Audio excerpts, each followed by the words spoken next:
Welcome to yet another 3-Minute Thursday on the channel, where we are going to be going over an incredibly important public service announcement. So let's go!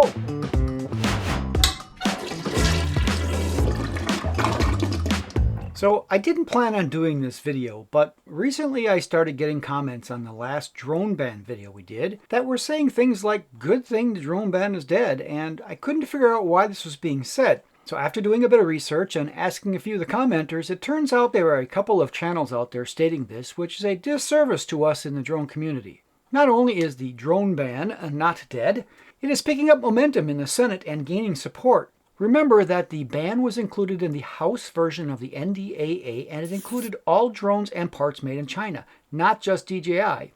And it was uncertain if the Senate version included this same language. There was some hope that it did not, which would indicate that the ban wouldn't go any further. Well, we now have confirmation that Senator Rick Scott introduced the Countering CCP Drones and Supporting Drones for Law Enforcement Act with Senator Marc Warner, chair of the Senate Select Committee on Intelligence. This act would, quote, blacklist dangerous Chinese drone companies, Zhejiang Innovations, DJI Technologies, Audiio Robotics, and other CCP-linked drone industry participants and cut them off from the U.S. Senators Scott and Warner also filed this legislation as an amendment to the Field Year 2025 National Defense Authorization Act. The legislation creates a short-term Department of Transportation grant program specifically designed for first responders to replace any existing Chinese drones and purchase American-made ones. Senator Rick Scott said, "Drones made in communist China pose a significant threat to our freedoms and security and cannot be allowed to continue operating in American skies."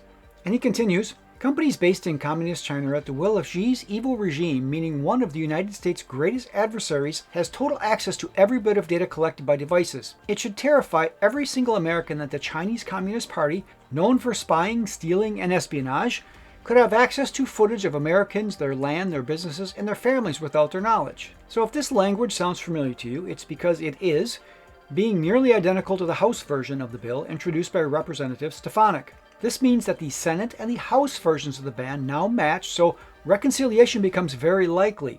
I'm not going to go into the details of the ban that's being proposed again, but in short, they will levy a tax on any drones purchased, increasing every year for 4 years, then ban every drone and most parts from China at year 5 in year 2030. And yes, that means DJI, Potensic, Autel, Holy Stone, Ruko, Exo, Fimi, Beta FPV, every drone that is made in China. And I'm not bringing this up again to freak anyone out, but to let you know that it is not time to take your foot off the gas, and I ask for your help.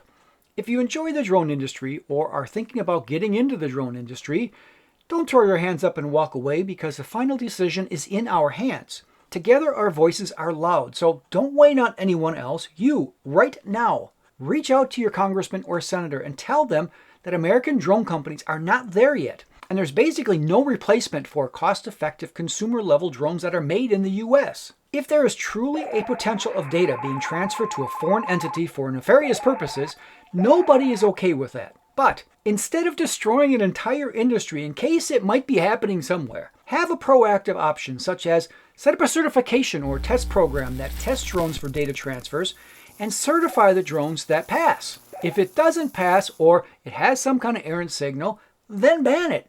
I don't think anybody would disagree with that. Like my daddy always used to say, don't throw away the baby with the bathwater.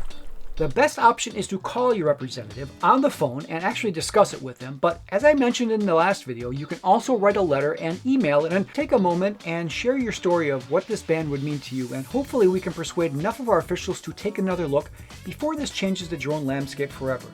I expect this type of pressure will continue, and I'll do my very best to keep you informed as this evolves. So if you want to be kept up to date, make sure you're subscribed, and if this was of any use to you, consider tapping that like. I really appreciate it. With that, thank you again for sharing your time with me on the channel and taking the time to contact your representative. Till next time, good luck and good flying.